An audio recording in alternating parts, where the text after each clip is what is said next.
Once around the park, James, and don't spare the horses.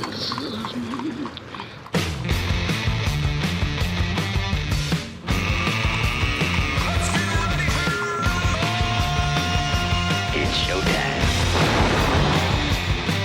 Indeed it is. It's showtime. We're all set to go. It's On the Ledge, your Ontario Politics podcast, the daily edition. Welcome in as we record this.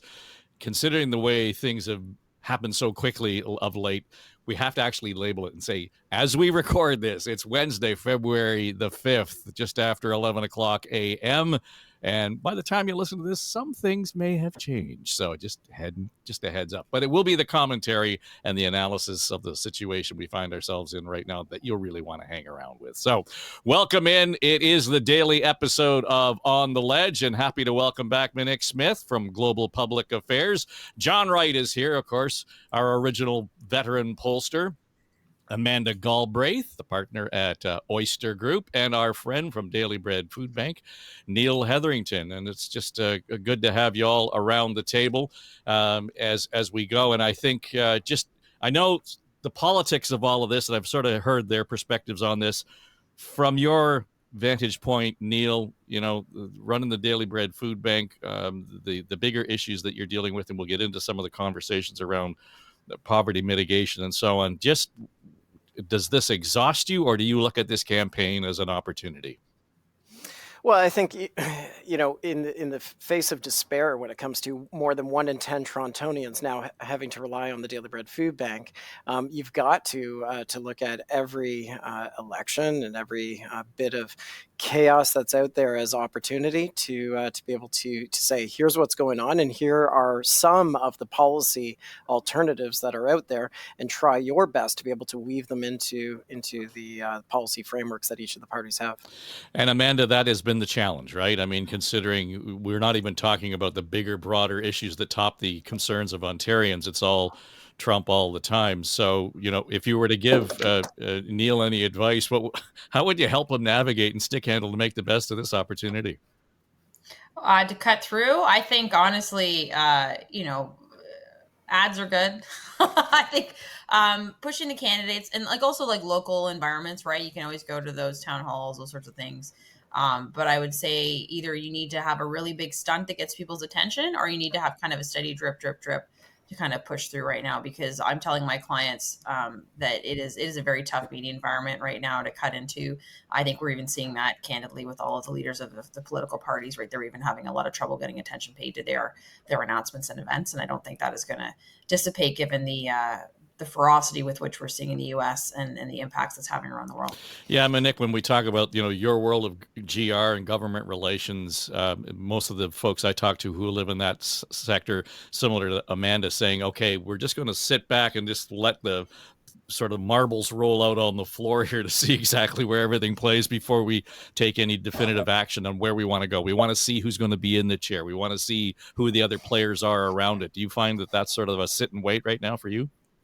On the federal side, for sure. On the provincial side, I think, you know, we've got an opportunity right now to start to make a little bit more noise and talk about some issues that are really important to Ontarians with the reprieve from the tariffs that Trump has put in place. So 30 days is going to get us beyond this election, this useless election that we didn't need to have. And I think it's actually going to open up the kind of the platform to allow people to have a conversation about healthcare and education and the things that they're caring about. I'm up north, Dave, and I'm telling you, the newspapers up here are talking about the levels of people's food insecurity. We're talking about healthcare and the need for more doctors. They're talking about education and the state of our schools, and very much talking about housing and the failure of the Ford government to build anything. So, you know, I think that this is an opportunity right now. There's so much noise going on at the international level, at the national level, that I think, you know, this is a chance for people to talk about the issues that they care about. Yeah, John, Amanda mentioned, you know, off the top, look at advertising, but even the way this is sort of rolled out so quickly in terms of in an early call, we knew it was coming, but given the rules around third-party ads, even there, it would be a bit of a scramble to get effective ads into the market with any kind of, you know, effective impressions or being able to get anybody's attention. Yeah, sure. Given everything that's even happened in the last news cycle in the United States, it kind of blots out everything in almost every country. We talked about this last week, where we said, if there was some kind of a deal, even short term on the tariffs, that there'd have to be a bit of a plan B, because the reality is that there can be some fatigue that happens out there. The polling numbers are still very, very favorable for the premier and the party. I mean, it's roughly 44% if you average them all out, to 26% for the Liberals, 21% for the NDP, and about 4% for the Green Party. So he still has a sizable lead at this point. The question now is whether or not the Conservatives themselves can break to a different tact, because there is this gap between, when the tariff issue will come about. But it's got to be very, very tough for the opposition parties to cut through all the noise that's out there. But the polls, as you will note, it are a lagging indicator, right, John, in terms of where we are. And you have said on a number of occasions of late, let's see where we are, a week into this, 2 weeks into this. And now I realize we're a week and a day into it, but are you sensing any change, or is that shift away from the tariffs vis-a-vis not happening during the campaign period? It's going to happen after the election, if it happens at all. Does that give you any sense in terms of where this ground may be shifting? I don't think you just look at the numbers and kind of say, well, they might go up or down. I mean, it's a sizable lead. It's 4 points more than what the premier had when he started his last term as premier. The favorability is still significant to him, where you've got 47% of the people in this province that give him a thumbs up. I mean, you only need 37% to get a majority government, and he's well beyond that. The question really in my mind now is whether or not, because we've gone through this and because there's a fatigue, whether some of the other issues start to come to the fore. The second thing, though, is you have to look at the performance of the other two parties in terms of how they're. And let's take Mike Schreiner and put him in a separate category. He just doesn't have the war machine the other two have. I'd have to say that, again, the NDP seems to have had a better start than the Liberals have. And, when you take a look at the launch of the bus, you take a look at the launch of the campaign stops, the focus in Toronto on safety doors for subways. I mean, Liberals can make all kinds of excuses for it, but it hasn't been a solid launch. And whether they get their feet underneath them in the coming week is really going to tell the tale of how they do in the back half of the campaign. But I think right now, I don't think you're going to see much movement for the time being in terms of the polls. Neil, what is your team strategy when you look at this? I mean, you talked about it off the top in terms of sort of, take it as an opportunity, but clearly you've been thinking about this for a month or 2 or 3 or 8, because we knew this was coming. We knew it was coming, and I think we're hamstringed a little bit in terms of third-party advertising. I would have loved to have seen charities exempted from some of the rules. We were often asked, how can we get rid of some of the bureaucracy that's out there? Well, one of the things that has been imposed upon us has been reporting requirements that are pretty substantive, that make it very difficult for an organization like the Daily Bread Food Bank to be able to put forward policy alternatives, at least through paid media. So we've got to go after it from a earned media perspective. And that's really hard right now. It's really hard because there's so much noise. There are so many other issues to talk about.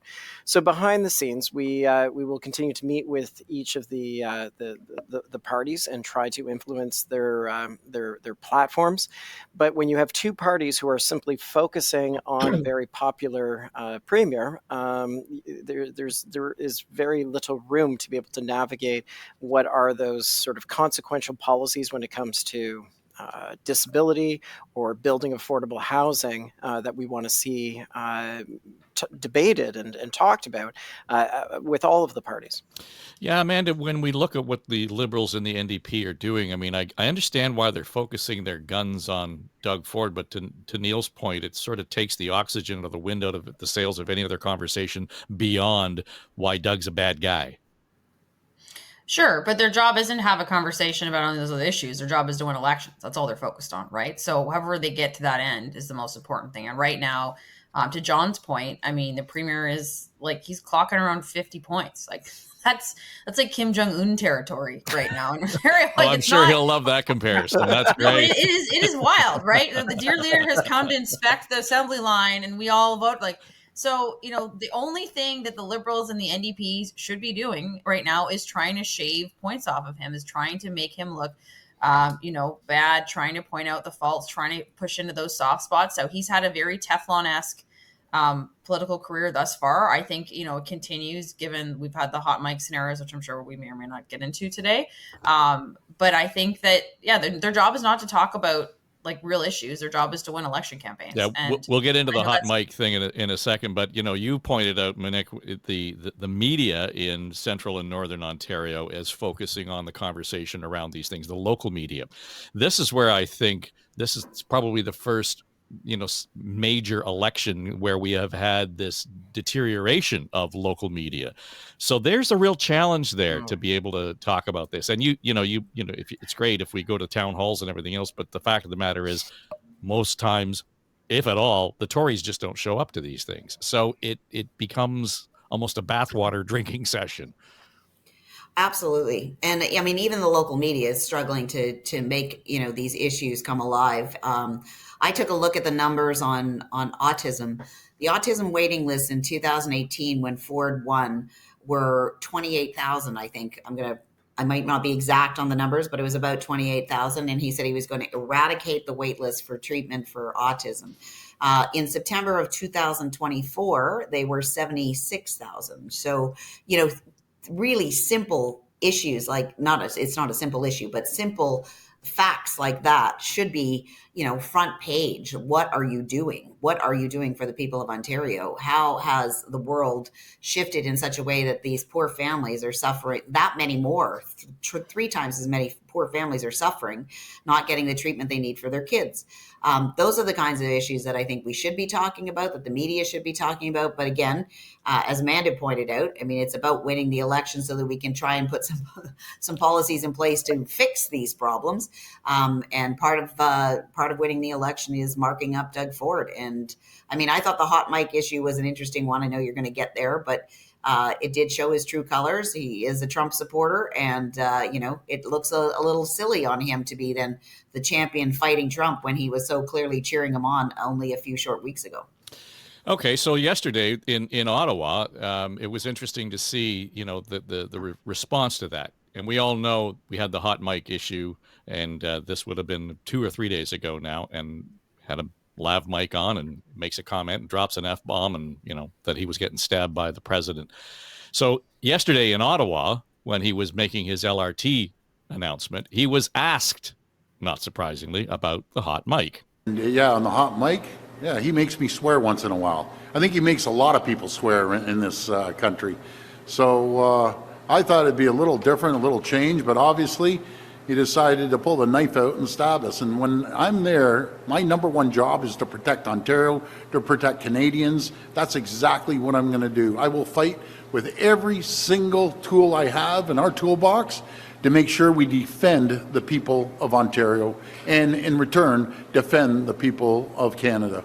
Neil, it's the art of deflection, but also good political rhetoric. I mean, to be able to turn that into I'm the champion for the people, and I'm going to take the knife on your behalf.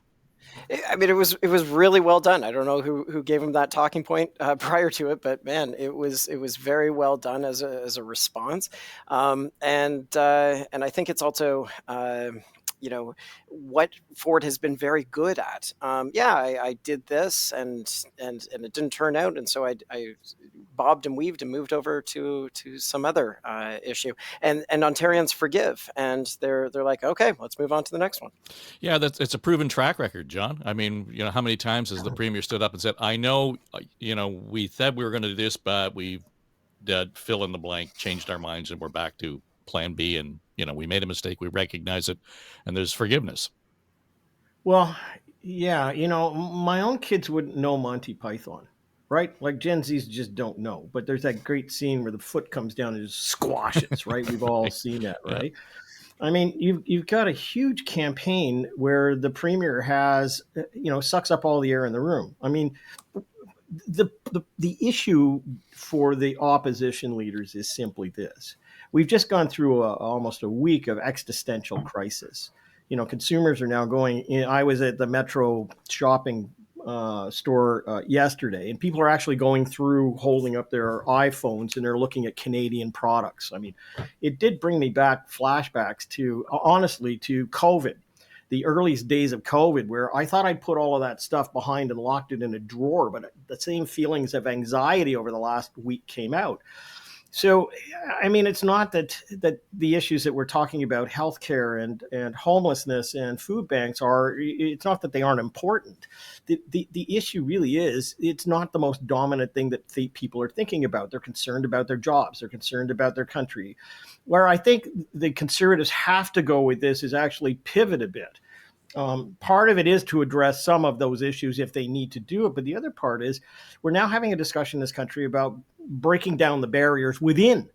Francois Legault has just said within the last couple of hours, it would be great to work with oil companies, but there's no way there's a pipeline going through here. Well, okay, so if that's not going to happen, what are the other things that we could be working on in order to make sure that within the next 28 days, we're prepared for the next phalanx? It may be that this president is so distracted by the Middle East and Gaza and Iran and a whole bunch of other things that he kind of goes, okay, I'm done with that. Thank you very much. You're okay, Canada. See you later. I don't think that's going to be the case.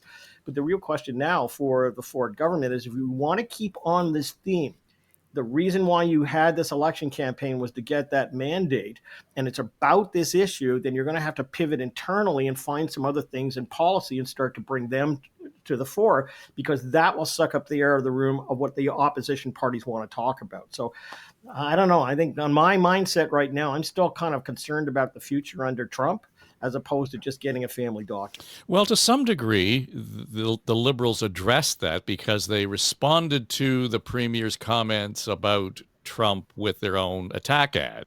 This is how Ford really feels about Trump. Are you still a supporter of Donald Trump? Absolutely. I wouldn't waver. After tariffs were announced, Ford said, he's in bed with Elon Musk and gave Service Ontario to Staples and Walmart. He's been selling out Ontario to his friends his entire time. Do you really think he's changed? The stakes are too high. Vote Ontario Liberal. Amanda? I mean, it's good. I said this morning on John Moore's show. It's good to see the Liberals get off the mat. Like, they're alive, people. They've actually got an attack ad out there that's got some sting. I think they've taken the opportunity with the hot mic issue. I think they're also trying to weave in a narrative around he helps his friends, the Greenbelt stuff. Again, do I think that is enough to really make this stick? No, I don't think it is. And I think the Premier thus far has been successful. To John's point, I think people are more worried about an existential threat right now than Doug Ford candidly letting Staples operate Service Ontario. Like, who cares? Already in Canadian Tires. I don't even know why that is a news story. But the other thing too is that they're going to continue to push we're the only people that can defend you against the existential threat. Like, the Premier's planning to go to Washington next week, right, with the delegation. That's going to suck up like 2-3 days at minimum. I mean, where's Bonnie Crombie's going to be wandering around Brampton trying to make sure people still like her? Like, I think there's a real challenge that the opposition parties face, and I wouldn't want to be them. It's going to be tough. So, good ad. I think it reaches a bit, but I don't think it's enough right now, because we've got this tsunami down south, and the Premier's and his campaign team are rightly pivoted right to it. And Bonnie and Marit, who we haven't even talked about, by the way, the official opposition exists. Like, it's crazy. Well, Monique, does the ad overreach, or does it not reach far enough? No, I think the ad, I think it's a great effort, and I think it highlights, one point in time. As John said, I mean, Ford is Teflon, and he will continue to swat things away, like RCMP investigations into the Greenbelt and other things like that. But I think it's important to remember that, like, there's no way that Ford is negotiating with Trump. I mean, the whole premise of this election is a hoax. It is Ford looking for a longer, another 4 years to take care of his friends. That's why he's called this election. The only person that Trump is going to talk to, the only Canadian, is Trudeau. And I think it's just ludicrous that, yes, we have to stand up for the province. Yes, we have to act as part of Team Canada. But to think that he's leading the charge is delusional. And next week, yes, they're going to be in Washington, but next week we're going to be on to Trump's attack on Europe. We're going to be talking about Gaza. We're going to be talking about who knows what. I mean, maybe he'll be on to his Iran plan by next week. There will be no room in the sphere next week for Canadian premiers to have a presence on U.S. media. I was on the show on Monday, and I said, what happens if they get the 30-day reprieve? And what happened, Dave? An hour later, we got the 30-day reprieve. Like, things change fast, and I don't think that there's going to be as much attention paid to the premiers in Washington next week as people think, because that ship will have sailed by next week. They're not going to loop back to what's happening in Canada until like day 28 of the 30-day reprieve. Neil, the issue, though, and you made the point, I think you kind of hit when you can. You strike when the opportunity presents itself. And so to that end, I think the Liberal ad work, the problem that I would see is that they're still talking about Trump in that respect. But back to our conversation or note earlier about the media, it's worth noting that in the full context of that news conference yesterday that I watched, there were at least a half a dozen, if not 8, questions from the media about the hot mic. They only get 2 questions, and they pissed them away on the hot mic issue. So media has become the distraction in that for the most part. John talked about, how Ford will suck the oxygen out of a room. That oxygen is also being given to him, I would say, in large part by the Liberals. They have constantly made this about a very popular premier. And so I'm not sure whether or not they are... in terms of limited resources, I thought it was an effective ad, but is that all you got kind of thing, which is knocking him versus other campaigns. I mean, Marit's not getting traction at all, but, when it comes to what they are putting out there, they have decent policies, or at least they have clearly labeled and articulated what those policies are when it comes to housing or when it comes to cleaning up encampments and that type of thing. They're articulating positions. That's not getting traction, and it's not getting traction to bring down a popular mayor or a popular premier. And so I'm not sure what the next course of action would be for the parties to start advancing.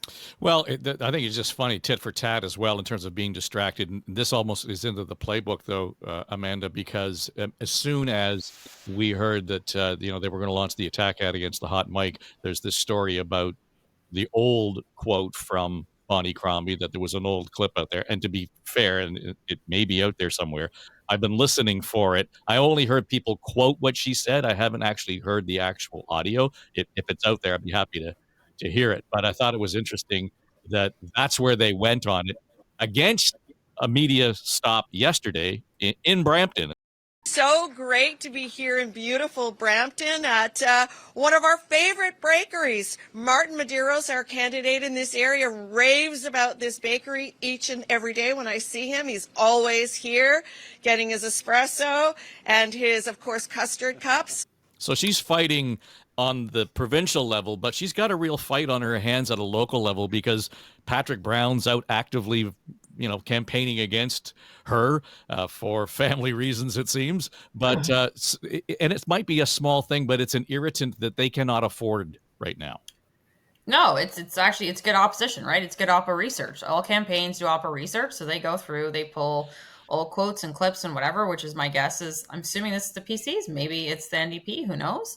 And they put it out on it's called Six Buzz, which is a kind of a tabloid style social media that kind of posts news and stuff in the GTA. One that hits, I think, a different demographic. It's a voter, a low information voter, but it is widely watched in Brampton and other places. So I actually think it's a bit more challenging for her campaign, weirdly, than the Trump thing for Ford, who was able to kind of explain it away, whereas she's just super dismissive of like, oh, I don't go to Brampton, right? And I think you see her there, plus with the Patrick Brown endorsement, which is a whole other kind of unholy alliance between Patrick Brown and Doug Ford that I don't think any of us would have seen in the tea leaves 5 years ago, but here we sit. And I think it was a really effective way of kind of knocking her off her message, which is in, by the way, a very key region. If they want to win in anywhere or achieve even official party status, they need seats in Brampton. And saying, I don't like to go to Brampton. And I get it. Like, she was a mayor of Mississauga. She was saying, like, I don't do events there. I just do Mississauga. But the way she said it was dismissive.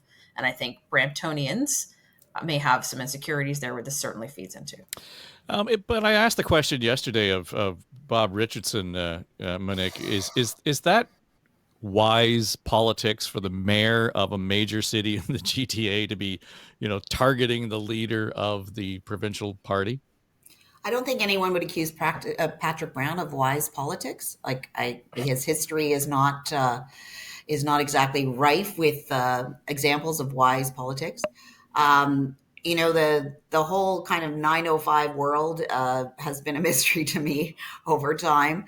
I'm a northern girl. I live in Toronto sometimes. I live in Callander, Ontario sometimes. But I don't think it's wise for any mayor to take shots at leaders of the parties. I mean, at some point you're going to have to work with them. And I think that mayors, for the most part, should remain neutral in provincial elections and should be ready to work with whoever's elected. Yeah, John, when we look at 905, we always talk about how important it has been, it will be. But when some cases, you're looking at the votes, there's the margin there are slimmer than the actual, electoral map might suggest. Yeah, and tough for Bonnie Crombie with Patrick Brown's mother-in-law running against him, and therefore a team in her backyard. I mean, it may be at the end of the day where she loses her opportunity to have a seat, and the party gets to, right now the modeling based on what we have, given the polling, shows them at 8 seats. Just on that cusp, right? Look, I think there's another part to this, and it reminded me very much of Dalton McGuinty's first campaign against Mike Harris. I remember very, very clearly going into News Talk 1010's. In fact, Dave, it was called CFRB back then. Going into you're old. Studio, you're really old. I know. Well, I started there a long time ago, but going in there one night, and McGuinty's bus was coming in on the Gardner Expressway, and it broke down. It broke down just outside of Toronto, and we were talking about it, saying the wheels had come off the bus, like literally, figuratively. The campaign, Monique, you probably remember that. It was better the next time. But there's a whole issue here that you've got with the campaign, with the Liberals, that we just can't deny. The clip she's talking about, I don't know what the slogan is for the Liberals, although, we've heard it's more for you, which could play into the Conservatives' hands. It just seems disjointed. The campaign itself doesn't have much traction. The clip you just showed was, and I get it, it was just a clip, but it's kind of like when people are concerned about their jobs and what's going to happen with the United States and things like that, we're talking about local cupcakes. There's no there. And I don't know what's going to happen after this campaign. But I think the NDP are actually better positioned. They may be lower in the percentages, but they've got a higher volume of seats right now based on the concentration of where the vote is. So I think that there's a more existential threat right now to the Liberals, even though they're out there with a campaign. I don't know what it stands for. Their bus has mice type along the bottom where their leader is. It's got 11,000 people died. I guess that, but when you open up the side of the bus itself, it blots out Ford's name. It's almost like they've just got an amateur group running the campaign. So I know I could be a little lighter touched with the Liberals, but campaigns matter. And to Amanda's point, it's about winning election campaigns. And right now, Doug Ford's got a team there that every time you put your head up above the foxhole, they're going to shoot back, like maybe 2 or 3-fold. So it's just taken the every day that you get this issue where they take a shot at Ford, they're going to retaliate. We haven't even seen what their opposition war room really has on her. Yeah, but John, I gotta take issue. Your blue roots are like more than showing at this point. Blue roots, John. We all know you've got them. Come on, don't deny them. You can. I don't think. Well, look, to put that to rest for a moment, after being a parliamentary intern and going to work for Hugh Segal for 6.5 years is not exactly blue roots, I would tell you. And then working for Angus Reid, who was a Liberal in and of itself. So let's not get personal with this. The reality is, I've done 20 election campaigns and seen a whole lot of campaigns in my time, and the Liberals have not their campaign to date hasn't exactly been something to shine about. No, honestly. and I you know what, John, I agree. But I think we have to actually look at why that is. I mean, they don't have party status. They don't have an office at Queen's Park. They don't have the resources.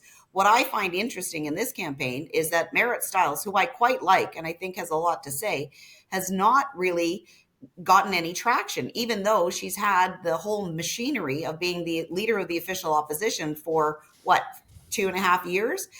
She's had, or I guess no longer than that.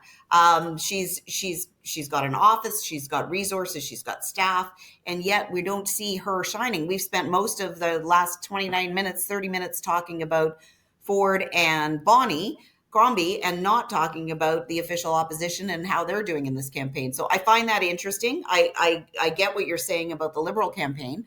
I think that there are a lot of reasons why it's struggling at this point. And, they've got a federal leadership campaign happening now. So they've got lots of staffers, including people well, working on those campaigns. And, in this unnecessary provincial campaign that we're in, it's a struggle to get attention, and it's a struggle to pull it all together. No doubt about it. Well, it may or may not be unnecessary. Neil, I think we're into it. So whether, I understand the sentiment behind it. You've already got the mandate. Why do you need another mandate? I get that. But this is where we are. So what are you, best case scenario?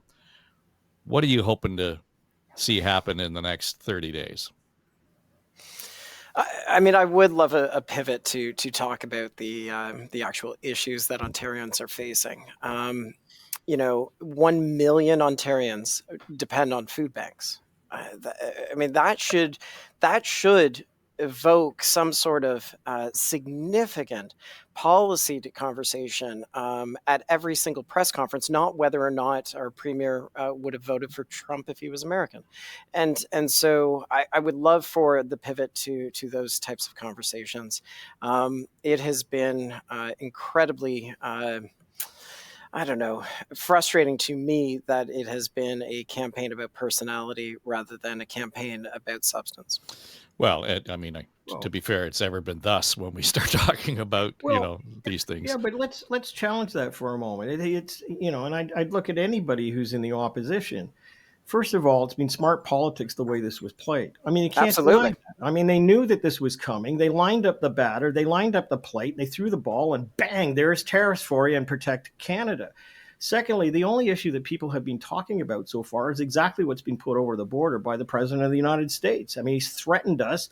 It's not that we're going to hockey games and booing, Doug Ford because he doesn't have a doctor in every house. People are going out there and booing because they've got a real sentiment and concern about what's going on. So unnecessary or not, the reality is that is what's on the plate. So I don't know how you burst through that. I defer to people like, Monique, who's run campaigns, and Amanda, who communicate in campaigns, but that's what people are talking about. Mark Carney this morning is standing up in front of his campaign team talking about nothing but this. How do you turn the dial and turn up the volume on some of the other issues during this campaign?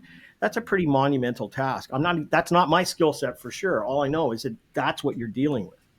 Amanda, how does a campaign, and we were talking a little bit about this yesterday, take advantage of this groundswell of sentiment that is so patriotic or unusually patriotic for we Canadians now who, see this as a threat, and all of a sudden, yes, we're booing at the Senators game and at the Raptors game. And I heard, people online saying, well, so you can't boo the guy, boo it because it's Trump. There are 70 million Americans who voted for Trump, and I think that's who the boos are directed at. We're standing up on our hind legs. Where's the opportunity there to kind of cut through and say this is all about us as opposed to about Trump? I think you've seen Premier Ford already do a little bit of that, right? With the hat, like Canada's not for sale. Like, to me, that was a really smart kind of removing there. I think you'll see it again when he goes next week to Washington to kind of wave the flag. And I get the point Monique's made a little earlier about American networks aren't going to care. He doesn't need the American networks to care. He needs the Canadian news outlets to care, right? And Canadians and Ontarians to care, which is what will happen. He can meet with like the second place senator from whatever, and it's still going to be a news event here, and it's going to be a show, and there's going to be, big big black cars driving around Washington, going to important meetings, a big delegation of all business leaders and all that kind of stuff, right? So I think there's that.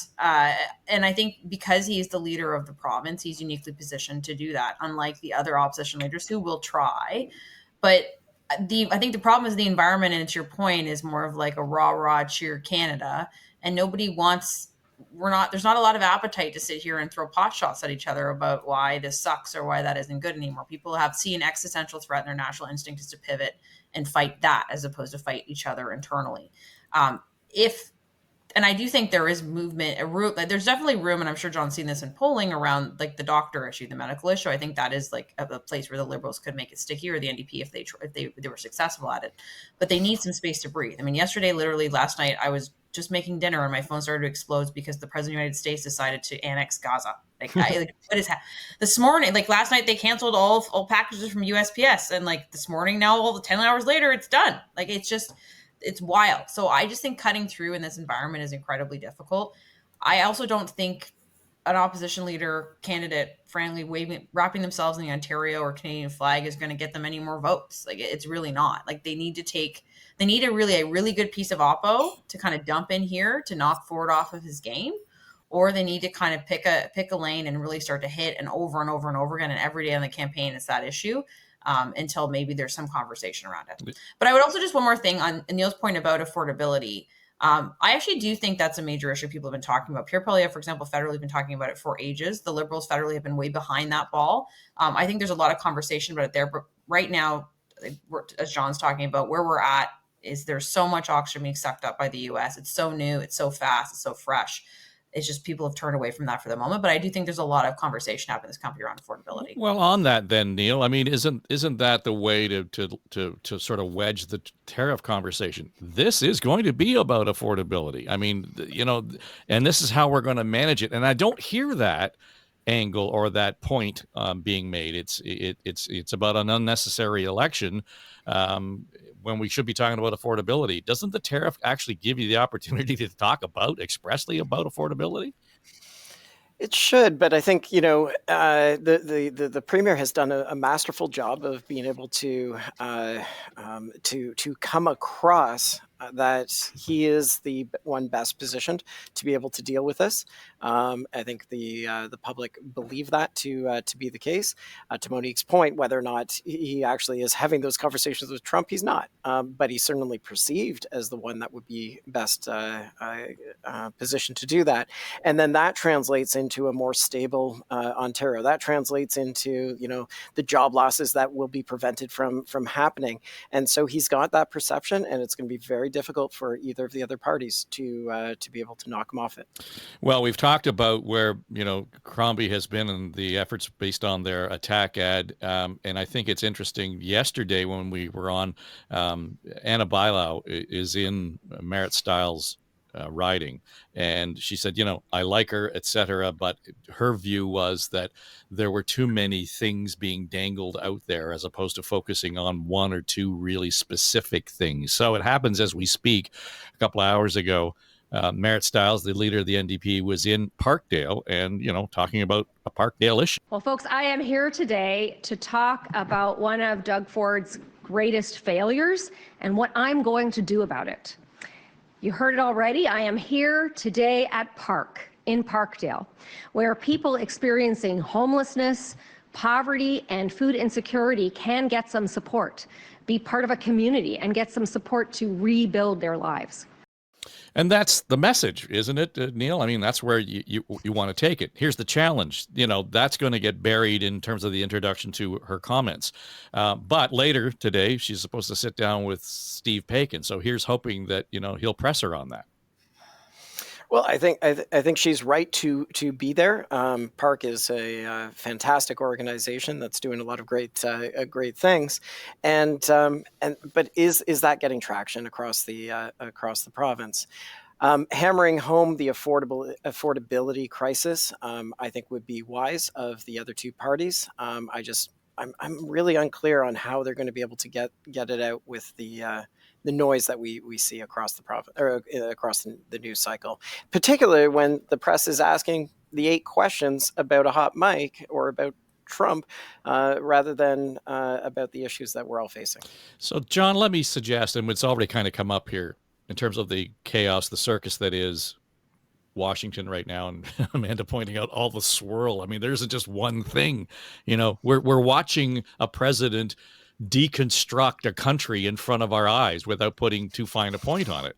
And the post office is one, U.S. aid is another part of it. The tariffs are another part of it. And then the whole question around what will he do about creating the Riviera in the Gaza? And that one, I think, might be one of those things that changes the conversation on the campaign, because we have seen the way we've seen responses and protests here in Ontario and certainly in Toronto around the Middle East, etc. It means that all the candidates are going to get asked about that part of the Trump agenda. They're going to have to be ready to answer those questions, aren't they? I don't know. My sense is that there comes a point. Look, I was talking to my wife the other night. We were scrolling through and following this stuff, and I finally said to her, it's not our country. It's their country. At some point in the United States, there's going to be a group of people who push back, and it's starting. There are some protests. There is a bill being introduced today to impeach the president, and you say, well, that might not go anywhere. He's still got a thin majority, but the reality is that, Steve Bannon has talked about muzzle velocity of issues, like flood the zone with all of these things, and to mistake for a moment that Mr. Trump actually has all of these powers would be a problem, because he doesn't. At some point, the question is whether or not he can get further down the field, but then is cut back by judges who are freezing things, all that sort of stuff. But I'm talking about their country. I mean, in a provincial election campaign, Doug Ford simply has to say, and I would encourage the other two parties to simply say, look, that's the United States. We have enough on our plate here to be worried about. We have to make sure that we have our jobs safe, our own needs looked after. If the president of the United States is going to talk about all of these things every single day, we can't be on his agenda. We got to be on our own and just pivot back to where we are. I think that what's interesting for both of these two opposition candidates is that they've decided to go local. I mean, if you can't fight on the open ground, I mean, High Park, Swansea has been NDP. It's got those NDP roots. I mean, if you're going to be in the 905, you might as well go to areas that have had Liberal success. You might as well be in the North trying to say, look, don't hand the keys to the car to this guy. At least have us have a fighting chance to take your issue to the front lines. So it may be that over the next couple of weeks, they stop talking as much about what's happening south of the border, because there will be, this fatigue. And it may be more about, let me be your local representative. Like, remember, there are different campaign signs that go up. Sometimes it's team this, sometimes it's just a local candidate. I get a sense that probably Marit Stiles is more into, let's go to the ridings that are NDP held. Let's go to those where we have a chance of securing and holding on to them. And let's make the point that we're here for you, as opposed to just fighting the big issues. And I think that may have some salience in some ridings where people, including the Liberals, want to pull some local votes and say, at least you have a voice in all of what's going on. That stuff's crazy out there. This stuff matters. Yeah, but Nick, I think that out of everything that's going on in Washington, the Middle East is the one that's explosive in terms of you being required to have a point of view on it politically. I know CEOs of nonprofits and public sector organizations that have that people have demanded they have a position on the Middle East. It's not their lane, so I think it's going to come up. Premier Ford, what do you think of the president's solution in Gaza? Bonnie, what do you think? And they're going to have to answer that. And I think there's some kryptonite there if they're not careful. I think the leaders are going to get the question for sure. And I think in urban centers, we're going to hear more about it. In North Bay, are we going to get that question? No, I don't think so. I kind of want to riff back to what John was saying, just to talk about, the opposition leaders trying to revert back to what's going on here at home. I agree with John. I think being able to say, look, the Americans are doing what they're doing. That's who they elected. We don't agree with it. We think they're on the wrong track. But what are we seeing at home? And John, I would want to ask you about your polling on right track, wrong track, because my understanding is the wrong track numbers are fairly high for Ford. And I think that that might be an area where the opposition leaders, both opposition leaders and Mike Schreiner, all have a role to play, to be emphasizing, the province is on the wrong track. How do we get it back on track? And John, correct me if I'm wrong on those numbers, but my understanding was that on wrong track, the Ford government is scoring high. Well, it's you're right, Monique. It's just over half. So the issue you always have to look at here, as is that if you need 37% for a majority government in the province of Ontario, if 47% say you're on the right track, you're in pretty good shape. I mean, that's the thing. So there is a sense among those who don't like Mr. Ford. I mean, his popularity is still, when you look at this, at about, I find this fascinating. He's at 47% in terms of positive image. Okay, so he's in a minus category. But the other thing is that 30% of the people, as of last week, have no idea who either the Liberal or the NDP candidate are. So you can argue that it's on the wrong track and get a slim majority view of that. But you need a lot more than that. I mean, it's way different if you're talking federally, where, if Justin Trudeau could wake up every morning and find that 2/3 of the public actually hated his guts, he'd still be able to win, except that he got up one morning and found that 83% felt that way. That you can't handle that. So still, I mean, again, it coalesces around trying to get the two opposition parties to take that 53% of the vote that's not going his way in terms of right track. And it's also in terms of getting the 66% of the vote and consolidating it somehow that's not going to him and cutting through. And I don't see it yet in the numbers, at least. But that's the challenge. There's actually a 2/3 of the public in this province that don't want to see Doug Ford elected. And we don't feel that mass, and we don't feel that momentum. Yeah, it's funny. But early on in this, in our daily journey, Amanda, we had Gerard Kennedy on, and his feeling, the pulse was to John's point. The numbers don't reflect it, but that there is some groundswell of unease or dis-ease, and I don't know whether or not you can measure that in any calculable way, but the idea that if the opposition is going to make any ground, they're going to have to ignite that. I mean, yeah, I think that's the obvious point, right? Is that in order to beat him, they're going to have to get more people to not want to vote for him. And right now, there has been, I think, very unsuccessful in making that case broadly. And I think the other thing to point out is, yes, the Premier's focus more broadly on existential threats. He's doing that purposefully to sort of suck the oxygen out of this election campaign and away from the other two points. But John points out, if you went on the street with a photo of Bonnie Crombie and Marit Stiles, most people wouldn't know who they were, which is a huge problem for their campaigns, right? And that's actually where advertising dollars and the pre-writ stuff, that should have been done before, but fair enough, especially with Liberals. I know they don't have any money. But the other thing that Conservatives have been doing, quietly, but I think smartly, is kind of continuing to scoop, they're getting all these little labor endorsements, right? Every day there's another local that's endorsing, which is unusual for PCs. We've seen the Ford Coalition kind of coalesce around that, and that happened also municipally with his brother when he was mayor as well, and even a little bit when he ran for mayor unsuccessfully against John Tory. But I think that just speaks to they're not putting all their eggs in the US basket. They're continuing that effort to sort of diversify the vote, to make him kind of the common, more of a common man. I'm out for you, little guy. I'm here to help. We're aligned with the trades and blue collar workers. So they haven't left those tracks if they need to pivot that way. While also still, I think, broadly focused on the smart play, which is just to suck the oxygen out of the room, make sure nobody knows who any of these other opposition leaders are. And people say, I'd rather go with the devil I know than the devil I don't. Can I just add one thing to that? I mean, we said when we talked earlier last week, the potential campaign for the Liberals is actually a very urban-based campaign. I mean, Bonnie Crombie came into Toronto, instead of talking about $4.1 billion of investment that she might make in transit for all of the urban centers. And I mean, the Premier's kind of uploaded to Metrolinx the Ottawa transit. I mean, there was an opportunity there to talk about investment overall, when in fact it was about safety of 300 more people on the subway and these doors that would cost on a line item $4.1 billion.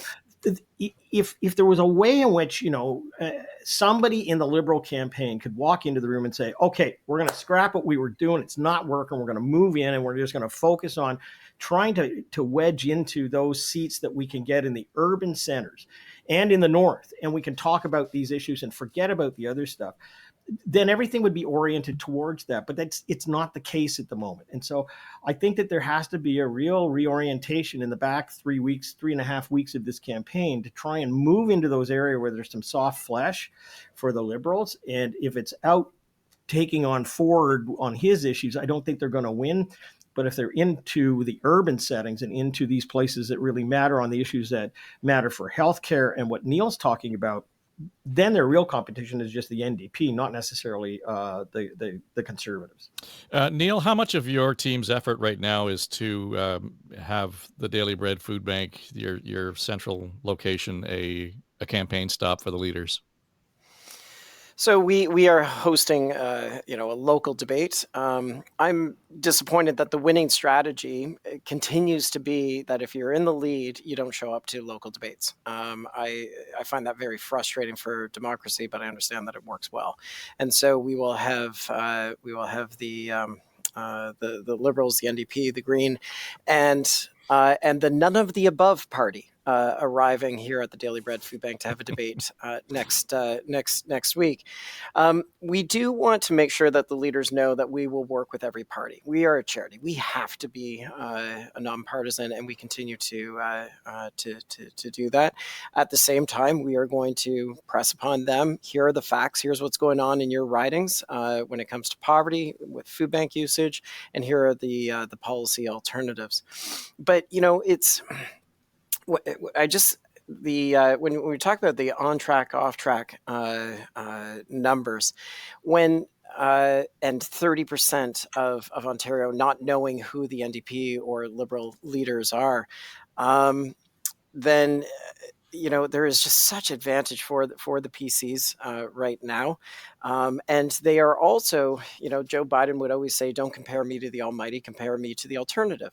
And I'm not sure Ontarians are willing to make that leap from, I disagree. I'm not happy with the track that we're on, but the alternative is better than where we're going. And I don't think that they're making that leap. But I could be wrong in terms of the data. I'd love John to sort of weigh in on that. John, thought? No, I really think that it's going to be very difficult for the opposition in 3.5 weeks to have some kind of traction to orient the campaign. I mean, the problem that they've got, of course, is that even the Prime Minister now is calling for a USMC summit on Friday. I mean, this issue is just going to continue to roll along. I think the consolidation of going to ground, I would even, to the Liberals, I would even change the slogan. I mean, nobody knows it. More for you is we should be better about, building communities or building better or something like that. Something at least gives you something to grab onto. But I think my concentration would be to try and get into those issues that are more urban based and try to drive them through there, because trying to fight on the bigger issues is just not going to be there. Amanda, before we go, I've asked others in the last week or so, just as this has evolved on a daily basis, and the idea that, we want, if this is going to be a change election, and that's what the opposition is hoping for, it really needs to change the ballot question. And that so far has been the struggle for the opposition. But given this shift away from the intense focus on tariffs, not the entire focus, does the debate in your eyes play into an opportunity more now for the opposition than it might have a week ago? I think with the pausing of tariffs, they have more of an opportunity. I mean, I think that opportunity goes from like 1% to 3% as far as them being able to drive something different. I don't see, and that's just not even, let's just say it's 1% to 3%. You don't see the political heft on those sides to really push in and actually change the conversation in any real way. I mean, we're early on in the writ for what it's worth. I know we say 3 weeks, but like 2 weeks is a long time in politics. So maybe they have some great big beautiful piece of oppo that they're going to drop in week 2 that's going to knock the premier off his game. Maybe they've got a whole campaign plan we don't know about. But I don't think this is not a change election. This is an election about, are we okay with this guy still being in charge as we go through this rocky time? Do we feel safe? And I think Ontarians broadly look at the premier and they're going to say, yes, we feel okay with this guy being in the helm while we go through these troubled times. Like, they don't want to shift stuff. And I don't think that is going to change. So the debate, negligible in terms of its effect, you think? like a debate, like an actual leaders debate between debate. the leaders. Yeah. Oh yeah, no. I mean, like I love them. Like I love watching them. I love prepping for them. They're so much fun. But no. People Right. like any mainstream media stuff right now doesn't really move the needle very much. Like you need clips. And I say this as someone who hosts a mainstream show every week on the Bell Network. You need clips, but they're way better off with the like a robust presence on social, like, you know, YouTube, digital ads, like all that kind of stuff. That's where all the money, that's where the things move. And yeah, so no, debates are fun for us. Well, I would love to dissect it, but I doubt it. And honestly, what the Liberals, I hate to keep cascading down their avenue, but they're the ones that need the help. Right now, the seat model shows them at 8 seats. Honestly, if I were sitting at the table, I'd say, guys, we need 15. Like, we might only get 10, but we got to get official party status. I mean, there's some ground game to be made here, and we've got some short-term things for the Liberal Party. We're not going to win the election, but we got to get on the board. So I'd be identifying maybe the 20 seats that you might have some maneuverability in, and I'd be going at them strong, and hopefully you'd get 10. Minik, just draw on your experience. Where you want to end up. Minik, drawing on your experience, then I don't necessarily, expect you to draw the curtain back entirely, but at what point is there a panic button that says we really got to get our shit together here? Otherwise, we can't survive another outcome of 8 seats. Well, I mean, the panic button, I think, is being pressed daily. Yeah, like I think the length of this campaign, which is so short, and the ability to cut through that we've all talked about for the last hour is so limited. I think that they just have to do the full court press. And I agree with John. I mean, party status means a world of difference to a political party. And I think the Ford, the Tories, the Ford team are showing in spades what incumbency can do. And so we need to counter that. And I think they've just got to, they need a full court press for sure. All right. Well, let's leave it there. And this has been a spirited conversation. Thanks to Minik Smith, John Wright, Neil Hetherington. Good to talk to you. And Amanda Galbraith. And we'll be back at it again tomorrow. Just a note, we may have something more to talk about. I'll be curious to see how it plays out with Marit, Stiles, and Steve Paikin. Of course, it'll always be a good conversation there, and we'll bring you up to speed on how that played out. But, of course, we're back at it again tomorrow. It is On the Ledge, your Ontario Politics podcast, the daily edition.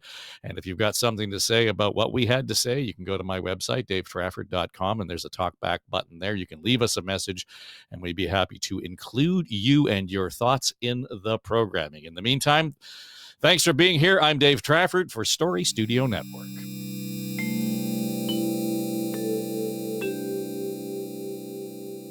This is SSN. Story Studio Network.